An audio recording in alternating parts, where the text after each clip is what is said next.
Good morning. Many thanks to you all for joining this morning's briefing on the Provisional National Accounts and International Accounts results for Q2 2024. We'll take questions at the end of today's presentations, so can I ask people to use the chat function if joining remotely or to raise their hands if they'd like to ask a question in person. This morning's briefing will take us through the detail and breakdowns of the key time series to help us see what's happening with M&E activity in the quarter and to understand what's happening in the underlying domestic economy.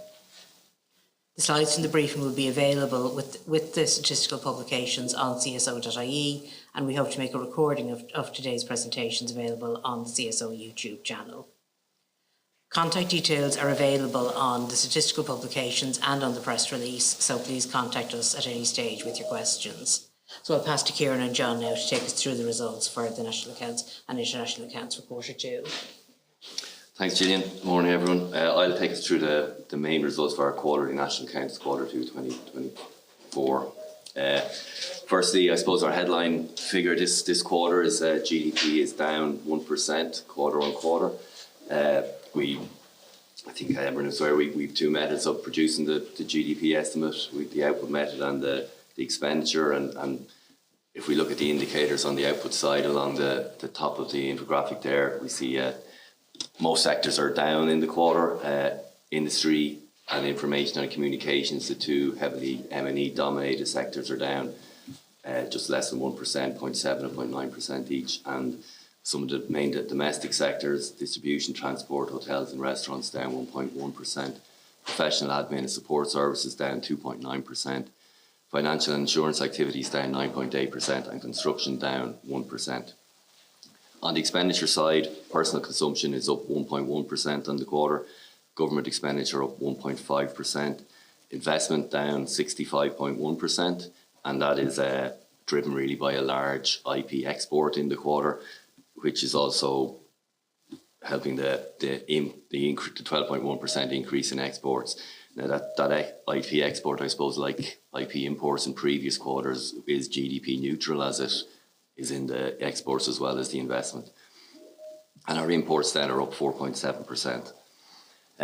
The other main figure, I guess, in our infographic here, we've GNP is up 3.3%, and MDD, or modified domestic demand, is down 0.5%.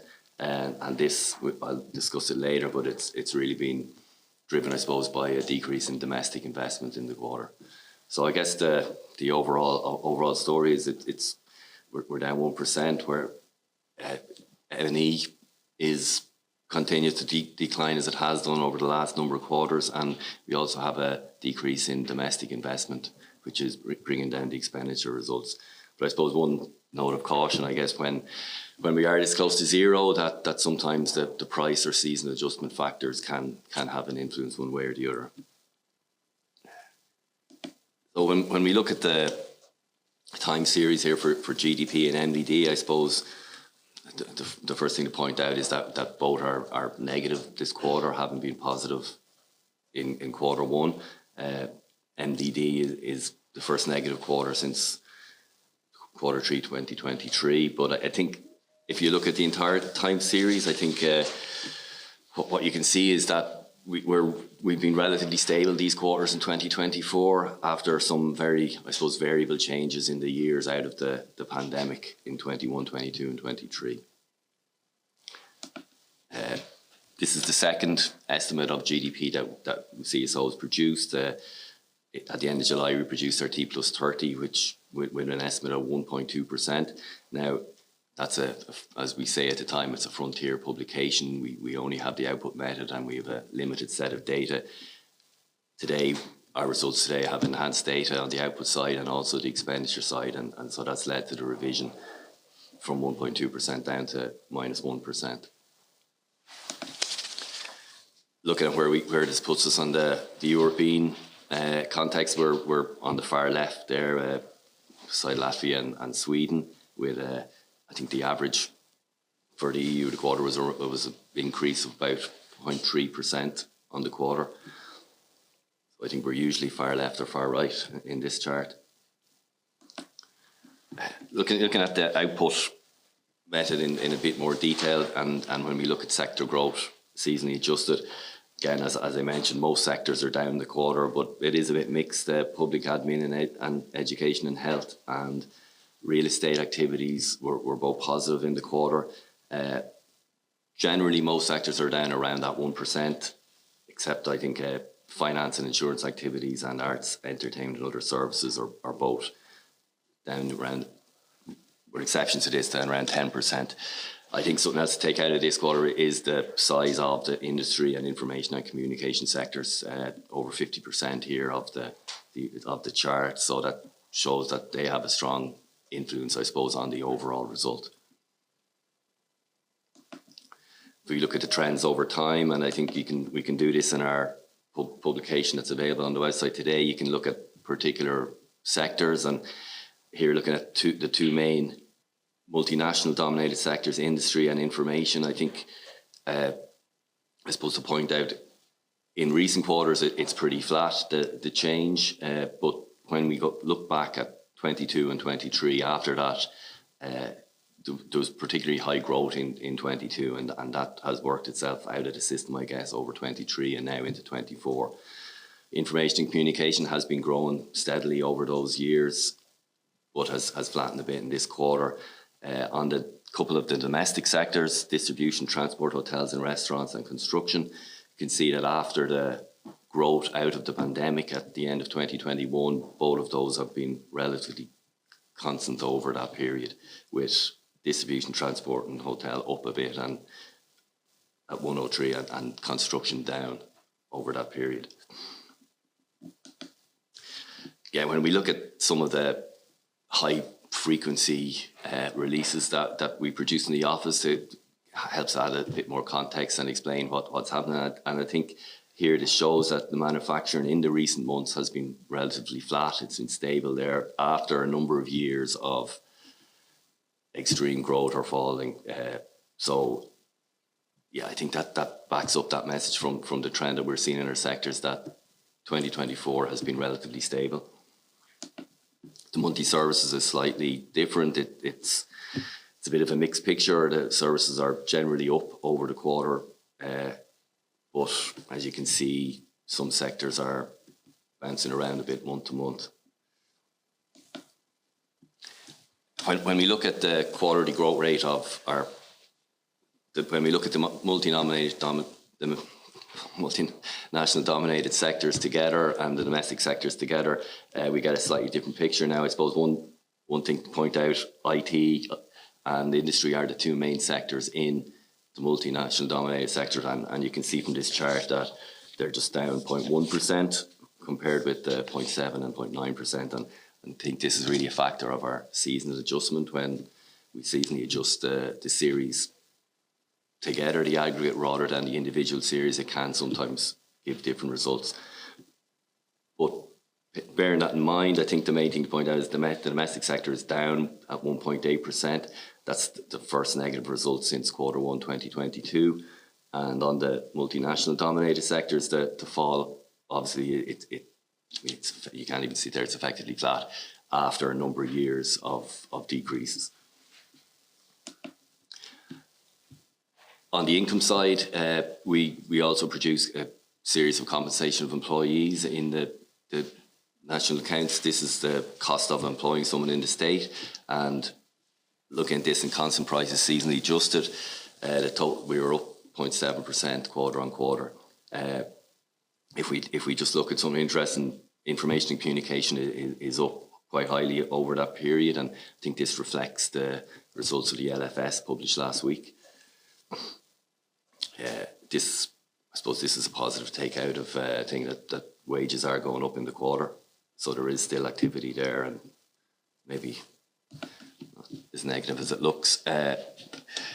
If we looked at the breakdown of compensation employees by foreign and domestic enterprises, the foreign sector is responsible for 32.8% in this quarter, which is in line with where it's been for a number of quarters now.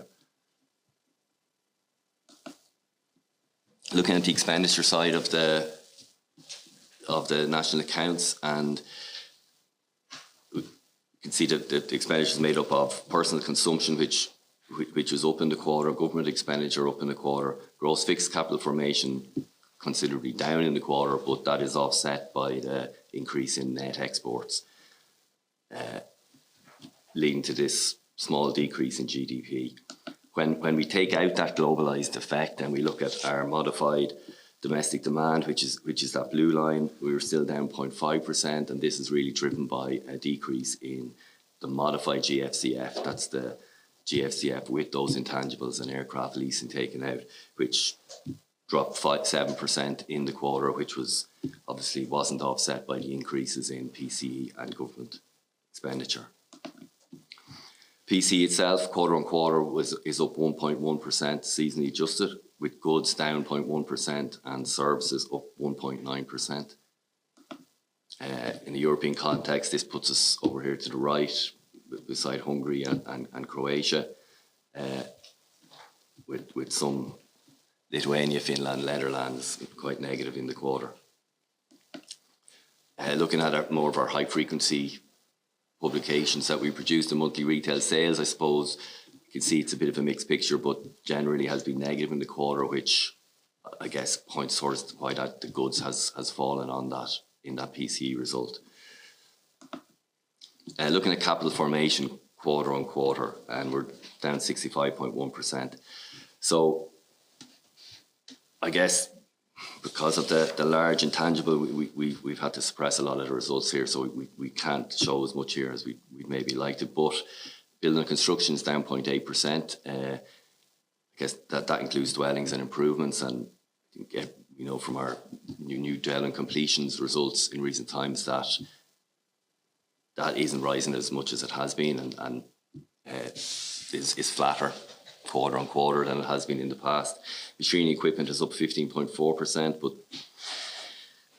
generally this is down to aircraft leasing on the most part. And when we look at it, unfortunately we can't produce these numbers, but when we do look in more detail, it's a decrease in machinery equipment, plant and equipment really in the domestic economy that is driving the 7% drop in our modified domestic demand, in our modified GFCF, which itself is driving the 0.5% drop in the modified domestic demand. 5% drop, is that due to aircraft leasing? No, that's due to the export of IP, which obviously is a negative investment in IP in GFCF. So yeah, you can see that here in this chart. Intangibles usually are bringing the total GFCF up in this quarter. They're really driving it down because with that negative investment, which is the export of IP. I think John in the international accounts will give a bit more detail on that, on the story behind that.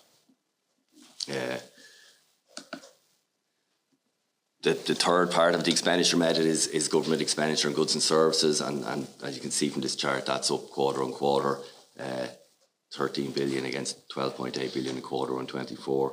More detail on that will be published in our government finance accounts in next month. The other part of our expenditure side is the trend in net exports. This again is obviously impacted by that large export in IP, and we see the export and services there is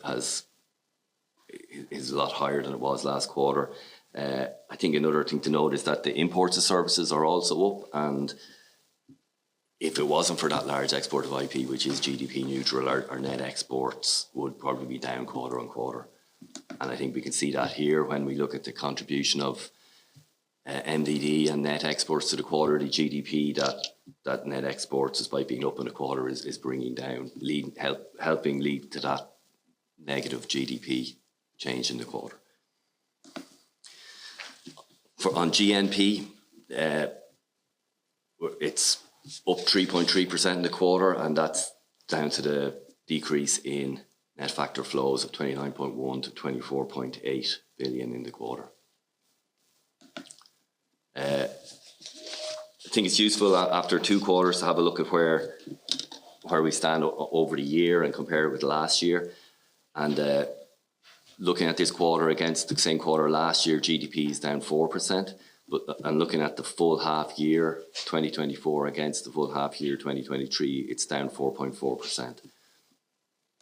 MDD looking at NDD and on this time last year, Q2 2024 is up 1.5%, and on the half year is up 1.9% on the quarter. So that NDD obviously is our indicator of domestic demand and a good indicator of what's happening in the domestic economy.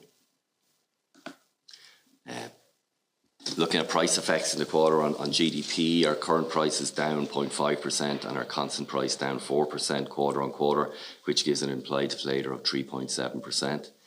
On the consumption side, current prices were up 6.4% with constant prices up 1.3%, which gives an implied deflator of 5%. This is a bit higher than the CPI, but there's elements in PCE that aren't covered by the CPI, such as FISM and foreign travel, that are helping to bring up that deflator. So to summarise, I suppose, the main headline figure, GDP is down 1% in the quarter. On the output side, industry is down 0.7%, construction down 1%, distribution, transport, hotels and restaurants down 1.1%, and information and communication down 0.9%. The M&E dominated sectors are down 0.1%, with the domestic and other sectors down 1.8%. On the expenditure side, PCE is up 1.1%, government expenditure up 1.5%, investment down 65.1%, with modified investment down 7%, and net exports up 15.1 billion.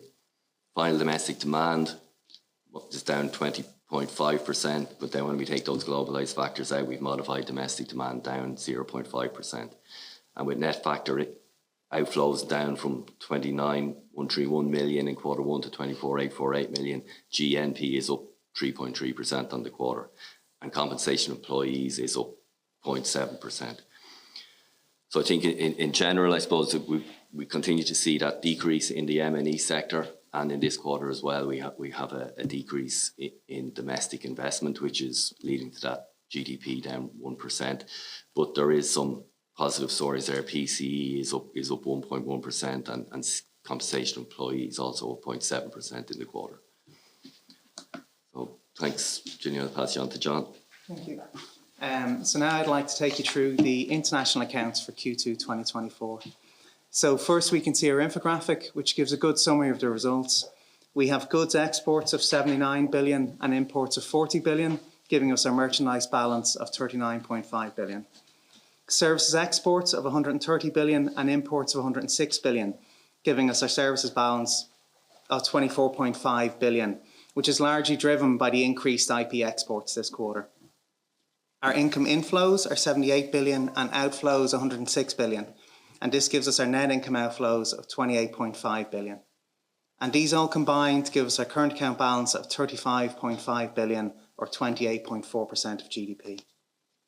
Our net international investment position at the end of June was minus 458 billion euros, and our stock of foreign direct investment in Ireland was 1.1 trillion euros. Looking at our headline figure, which is the current account balance as a percentage of GDP, we can see the impact of IP imports and exports across the time series, with the reduced current account balance in Q4 23 driven by the large imports, and the increased current account balance in Q2 24 driven by the large IP exports. So we have our current account balance of 35.5 billion euros, or 28.4% of GDP. Looking at that a bit more closely, we have our merchandise surplus of 39.5 billion, which is up 3.7 billion on the same quarter last year. Our services balance of 24.5 billion, up 17.3 billion on the same quarter last year. And our net income outflows are 28.5 billion, down 3.1 billion on the same quarter last year.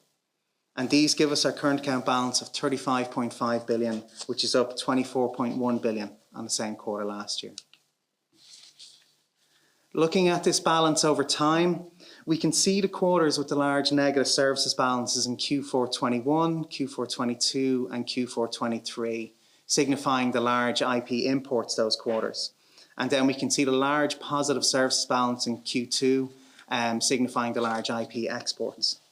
So comparing this quarter to last quarter, our merchandise balance is up by 718 million euros, services balance up by 15.2 billion, and our net income outflows are down 4.7 billion And these all combine to give us a current account balance, which is up 20.6 billion on last quarter. Looking at how this breaks out a bit more, our net exports are up by 3.7, but within these, we have an increase in exports of 5.2 and an increase in imports of 1.4 billion. So we can see that the increase in the merchandise balance is mainly driven by the increased exports. On the services, we have exports of 130.1 billion, up 32.5 billion on the same quarter last year, with this largely driven by this increase in IP exports. Imports are 105.7 billion, up 15.2 billion on the same quarter last year, with this increase largely driven by increases in royalty imports. Primary income inflows are 75.2 billion, up 11.4 billion on last year, and outflows are 102.6 billion, up 8.4 billion on last year.